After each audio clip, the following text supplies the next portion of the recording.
insan Rəbbi başa düşsə, ona gözəl şəkildə bəndəlik eləyəcək. O Rəbb ki, heç vaxt cəzalandırmır.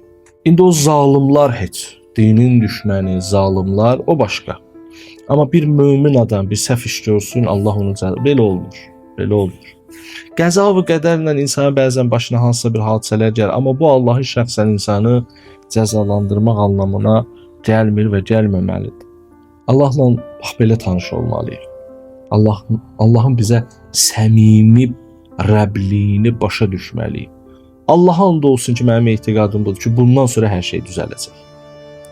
Rəbbi başa düşsə hər şey düzələcək. Eyni ilə o uşaq ki, bir dənə başa düşsə ki, bu ata ancaq mənim üçün deyir və dedikləri də nə mənə çətin deyil. O mənim üçün asanlıq istəyir, çətinlik istəmir. Və hər şey mənə xeyirlidir və mənim əvəzimə düşünür və mənim əziyyətə düşməyimi də istəmir. İndi nələrisə deyirsə deməli zərurətdir. Bunu uşaq başa düşən günü ürəklə, səmimiyyətlə ataya itaət edir və ataya belə itaət onun xoşbəxtliyinə səbəb olur. Atadan gizlətmir, atadan qaçmır, atanın görmədiyi yerlərdə atanın istəmədiyi işləri eləmir. Çünki atanın istəmədiyi işlər ona ziyanlı olan işlərdir.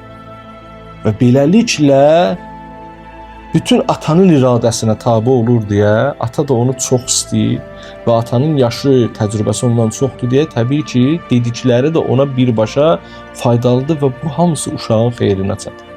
Kaş insan belə olaydı. Kaş insan Rəbbinə bu qədər inanaydı. Onun səmimiyyətinə aydı. Yəni onu Rəbb kimi görəydi. Onu təkcə yaradan, xaliq, ruzu verən, nə bilim, belə yox. Onu xüsusən Rəbb kimi görəydi.